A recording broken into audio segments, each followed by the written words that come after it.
Hey guys, good morning, good afternoon, good evening. This is Ron again from happiness.com, and we're doing a quick unboxing for JBL. Okay, so some JBL speakers. By the way, they're also having a giveaway this Christmas season, where you can win a Mini Cooper. It's called it's Dare to Listen, Dare to Drive year-end campaign. The major prize is a Mini Cooper, and then they're giving away, the second prize is they're giving away a 5-night Genting Dream Cruise for 2. Third prize is a JBL Party Box, and fourth prize is JBL Boombox. 20 winners for the fourth prize, 10 winners for the third prize. And how do you join it? As easy as just buying any JBL product, JBL product, Harman Kardon product, and AKG products from any of the participating stores nationwide. So, just to keep you up, if you're looking for a gift this Christmas season, you can give away Bluetooth speaker. Here are two of the small ones that JBL has. It's the Clip Plus and the Clip2. So, ang gusto ko dito, one thing I like about the JBL speakers is that may Bluetooth na siya, tapos may nakakanik pang. There's what you call that? Oh, dito yan. Ayoko sirain yung box. They have a 3.5mm cord then also, so that if you are having problems with pairing it, you can just connect it. So the Clip Plus and the Clip 2 both have the 3.5mm jacks. The Clip Plus is 5 hours of playtime, 8 hours for the Clip 2. The Clip Plus is splash proof. Okay? So pag sinabi pong splash proof, wag nyo pong babasa, wag nyo ilulublob sa tubig. Pwedeng mabasa pero wag siyang ilublob. IPX7 waterproof naman for the Clip 2. So if I understand correctly, ang IPX7, that means you can submerge it in water. Guys, I put it down for a while just to double check. When it says IPX7, according to Wikipedia, you can immerse it until 1 meter depth in water. Okay? So that's what IPX7 means.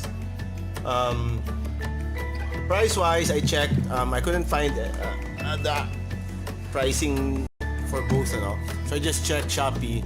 The Clip Plus is 700 pesos. The Clip 2 is 1,799. Okay? So let's open it quick. You guys can see what's inside.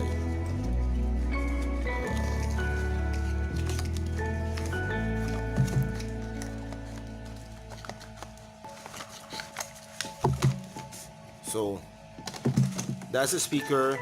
Comes with a manual. Okay. Also comes with, what's this? I think this is a charging cable, and it's orange. Okay. Our friend Jeman will like that because it's orange. Okay. It's squished in between. Okay. So here it is. You have a cord that's wrapped around. It's about 9 inches. 12? No, roughly 9-10 inches. So you can connect this to your phone. I guess the reason it's called clip because you can clip it. See? It also has a microphone, so I assume you can take calls with it. But why would you want to take calls with it? Everyone surrounding you will be able to hear what you're talking about. So that's the Clip Plus And here is how the Clip 2 looks like. Oh, careful tayo sa box. I don't want to break the box because you never know, I might want to give it out, raffle it off. So it's packaged differently. The orange USB cord is actually on top of it already.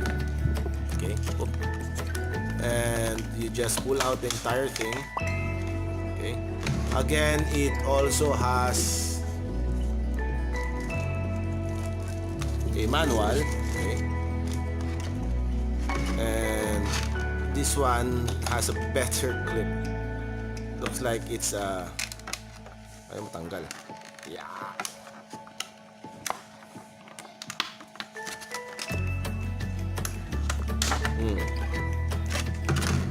So it looks like a triangle carabiner.